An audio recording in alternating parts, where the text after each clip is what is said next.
तो हेलो बच्चों, स्टार्ट करते हैं अपने डाउट्स को।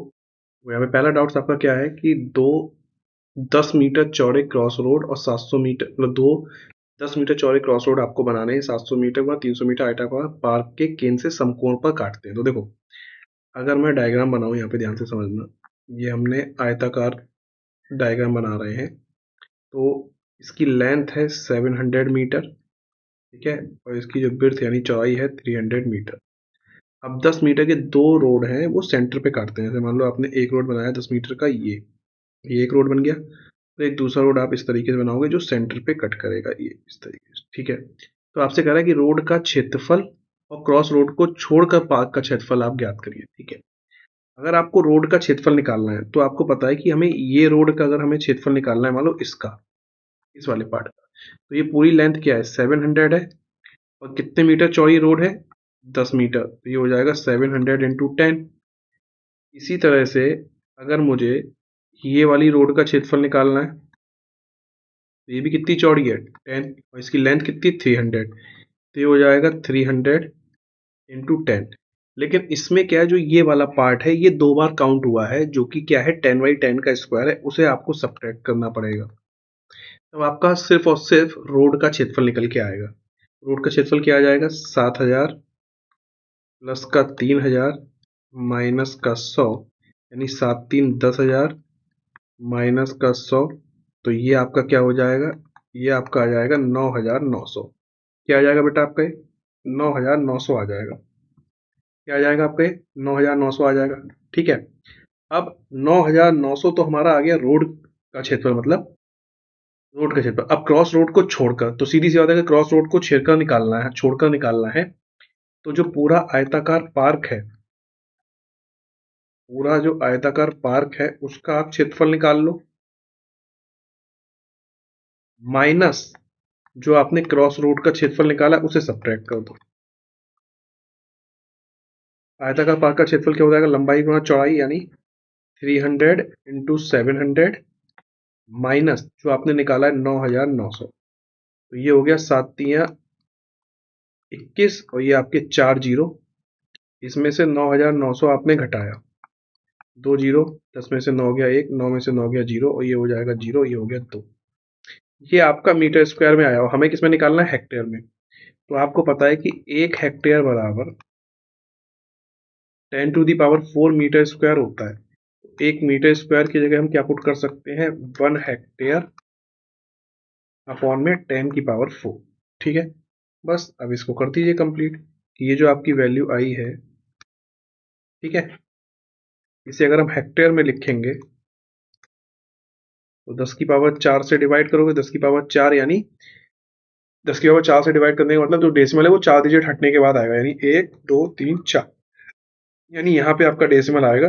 तो ये हो जाएगा 20.01 हेक्टेयर। यानी आपका आंसर क्या आ जाएगा, ऑप्शन नंबर सी आपका आंसर आ जाएगा, ठीक है। नेक्स्ट, त्रिभुज MNO MOP MPQ के क्षेत्रफलों का अनुपात, ठीक है भाई। तो क्षेत्रफलों का अनुपात यानी त्रिभुज MNO का एरिया रेशियो ट्रायंगल MOP का एरिया, ठीक है। एक सेकेंड यहाँ लिख लेते हैं यार, कहीं फिर आपको दिखेगा नहीं, सही सकता आपको सब दिख नहीं रहा है। ट्रायंगल MNO का एरिया रेशियो ट्रायंगल MOP का एरिया रेशियो ट्रायंगल MPQ का एरिया। अब देखो, ट्रायंगल का एरिया का जो बेसिक फॉर्मूला है वो तो है half into base into height. तो MNO अगर आप देखोगे, MNO आपका ये वाला है, तो इसमें हो जाएगा हाफ, बेस कितना है 4 और हाइट कितनी है 5, ठीक है। MOP आपका ये वाला है, तो इसमें हाफ, बेस कितना है 2 और हाइट कितनी है 5। और ट्रायंगल MPQ यानी ये वाला है, तो इसमें भी हाफ, बेस आपका क्या हो जाएगा, देखो बेस इसमें कंफ्यूज मत होना, क्योंकि जब ये ट्रायंगल लोगे आप, ठीक है, MPQ, तो जब MPQ लोगे, मैंने आपको पहले ही बताया कि देखो देखो इस तरह का अगर ट्रायंगल आपके पास दिया है तो हाइट आपकी ये हो जाएगी, ठीक है। इस तरह का ट्रायंगल दिया है तो हाइट आपकी ये हो जाएगी। बट अगर कोई ट्रायंगल आपके पास इस तरीके का है तो आपको पता है उसकी हाइट जो है वो हाइट तो ये होगी ना, ये जो आपका ये एल्टीट्यूड 90 डिग्री पे होता है, यही तो हाइट होती है। तो ये हमारी क्या है 5 ही दे रखी है इसमें भी, तो इसमें भी 1/2 हो गया। बेस हमारा कितना हो गया 6 हो गया, और हाइट हमारी कितनी हो गई 5 हो गई, ठीक है। तो रेशियो में क्या है, जो इक्वल होता है उसे हटा देते हैं, तो 1/2 हट गया, 1/2 हट गया, 1/2, 5 हट गया, 5 हट गया, 5 हट गया, 4:2:6 बचा। अब 2 2 जा 4, 2 1 जा 2 और 2 3 जा 6, तो 2:1:3। Option number A is the right answer. इस तरह का क्वेश्चन आए तो आप लोग बढ़िया तरीके से इसी तरीके से कर सकते हैं। नेक्स्ट, एक वस्तु के क्रय मूल्य और विक्रय मूल्य का अनुपात दिया है, यानी एक वस्तु के सीपी और एसपी का अनुपात जो दिया है वो दिया है 20/21। तो यहाँ पे सेलिंग प्राइस क्या है, ग्रेटर देन सीपी से, तो सीधी सी बात है प्रॉफिट निकलेगा। प्रॉफिट कितना होता है, डिफरेंस, तो ये एक आ गया, यानी प्रॉफिट आ गया 1। अगर प्रॉफिट परसेंटेज निकालना है तो क्या होगा, profit upon cross price into 100%। Profit है 1, सीपी कितना दिया बेटा 20, मल्टीप्लाई 100%, 20 पंजे 100, तो ये आपका आ जाएगा 5%, आपका क्या आ जाएगा बेटा, प्रॉफिट आ जाएगा। नेक्स्ट, बहुत बेहतरीन क्वेश्चन है, कह रहा है कि आपसे ए बी पैरेलल डीसी दे रखा है, तो मैं डायग्राम बना देता हूँ, वरना आप कहोगे सर उसमें आपने बना दिया डायग्राम। वैसे आप कहोगे तो मैं यहीं पे भी कर सकता हूँ, कोई दिक्कत नहीं है। देखो अब यहाँ पे क्या क्या दिया है, A B parallel C D दिया है, यानी ये A B parallel C D दिया है, और ए बी परपेंडिकुलर आपका डीसी दिया है, डीसी 7 दिया गया है, ठीक है। तो यहाँ पे आपको समलंब समलंब एबीसीडी का क्षेत्रफल निकालना है। तो देखो सबसे पहले अगर हम फॉर्मूले की बात करें, क्योंकि हमें वहां से चीजें दिख जाएंगी कि हमें क्या क्या चाहिए, ये हमारे पास सब कुछ है। समलंब एबीसीडी का क्षेत्रफल, किसी भी ट्रेपेजियम का एरिया निकालते हो उसका फॉर्मूला होता है 1/2 into height into sum of parallel distances, यानी आप कह सकते हो जो आपकी समांतर भुजाएं हैं ना, समांतर भुजाओं का योग, समांतर भुजाओं का योग, ठीक है भाई। तो 1/2, हाइट यहाँ पे है ये सीएल या एडी, ये हाइट आप ये मान लो ये सीएल या एडी, बट ये हमारे पास है नहीं अभी, ठीक है। समांतर भुजाएं हमारी कौन कौन सी है, सी डी और ए बी, तो ये हमें दी गई है 7 + 30। तो हमें हाइट निकालनी, हाइट कैसे निकलेगी, आप इस ट्रायंगल को अलग से बना लो हाइट के लिए, क्योंकि हाइट यानी आप सीएल निकाल रहे हो, ये 90 डिग्री है, ये आपकी 10 सेंटीमीटर दे रखी है। तो ये देखो सी डी 7 है, तो आपकी ए एल भी 7 हो गई, 13 में से 7 गया तो एल बी कितना बचा 6, यानी ये आपका आ गया 6। तो सी एल और बी, तो पाइथागोरस थ्योरम से ये आपका हो जाएगा hypotenuse square equal to perpendicular square plus base, hypotenuse है 10 का square, perpendicular C L square निकालना है, बेस है 6 का स्क्वायर, तो सी एल स्क्वायर बराबर हो जाएगा 100 - 36 बराबर 64, और सी एल आपका आ जाएगा √64 यानी 8, और यही सी एल आपकी क्या है, हाइट है। तो ये आपकी वैल्यू हो जाएगी 1/2, हाइट हो गई 8, और ये 13 7 20, तो 2 चौक 8 और 20 चौक हो जाएगा 80 सेंटीमीटर स्क्वायर आपका आंसर, ठीक है। Option number C is the right answer. Next, simplification करना है आपका, पीवाईक्यू में बहुत बार बच्चे डाउट पूछते हैं, देखो इसको कैसे करोगे, तो सिंप्लीफाई करते चलो। जैसे पहला आपका टर्म है 3/11 गुणा 5/6 माइनस 9/12 गुणा 4/3 प्लस में 5/13 गुणा 6/15, ठीक है। अगर बॉड मास के अकॉर्डिंग भी करोगे तो ब्रैकेट को तो सबको सॉल्व करोगे ही पहले अंदर, 3 दूनी 6, ये हो गया 5/22 माइनस, ये देखो आप 4 से काटोगे, 4 तिया हमारा 3 तिया 9 से 9 कट गया, माइनस का 1 प्लस 5 तिया 15, 3 दूनी 6, तो ये हो जाएगा 2/13, ठीक है भाई। अच्छा जब एलसीएम लोगे तो ये हो जाएगा 22 गुणा 13, तो यहाँ 22 से 13 की मल्टीप्लाई, 13 पंजे 65 माइनस 22 गुणा 13 यहाँ पे आ जाएगा 1 की जगह, 13 है तो 22 की मल्टीप्लाई, 22 दूनी 44, तो ये वैल्यू क्या हो गई आपकी 65 और 44, 5 4 9, 6 4 10 माइनस 13 दूनी 26 का 6 हासिल लगा 2, 13 दूनी 26 और 2 28, 286 पौन में 22 13 286।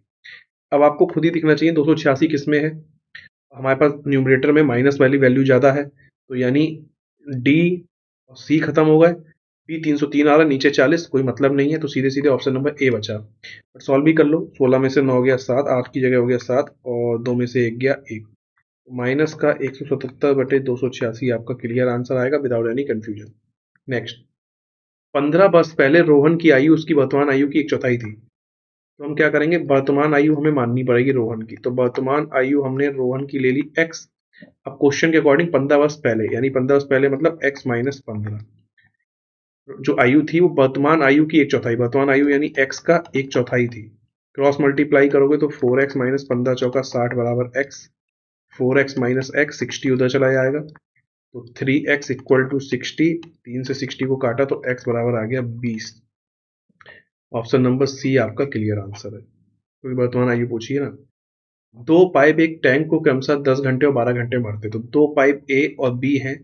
एक टैंक को 10 घंटे में भरता है और दूसरा टैंक को 12 घंटे में भरता है, जबकि एक तीसरा पाइप सी टैंक को 20 घंटे में खाली करता है। अब ये भरते हैं तो इनके आगे प्लस लगा दो, जो खाली करता है माइनस।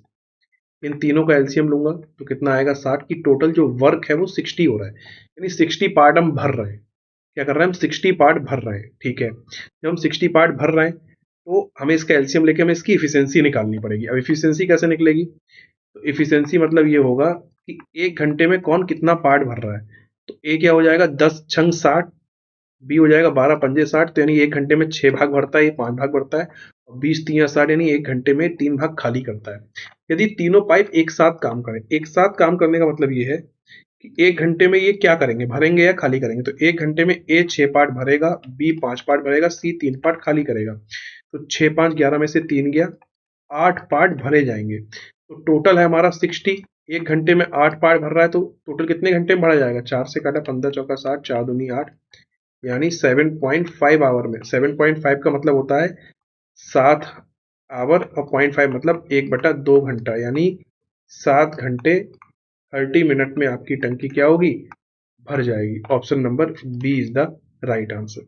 नेक्स्ट, बहुत ही बेसिक सा क्वेश्चन है लेकिन बच्चे बार बार डाउट में पूछते हैं, तो मैं बता देता हूँ। -4/5x minus x equal to -1, x की वैल्यू निकालनी है। तो एक्स को राइट साइड ले जाओ, 1 को इधर ले आओ लेफ्ट साइड, ठीक है। अब एलसीएम ले लो, -5 4 बन जा 4/4 इक्वल टू एक्स, तो माइनस का 1/4 बचा, ये आपका एक्स बचा। एक्स की वैल्यू आ गई माइनस का 1/4। तो यहाँ पे हमारे ये डाउट कंप्लीट होते हैं। ये एक डाउट की छोटी शॉर्ट वीडियो थी, बाकी आप लोग कमेंट कर सकते हैं।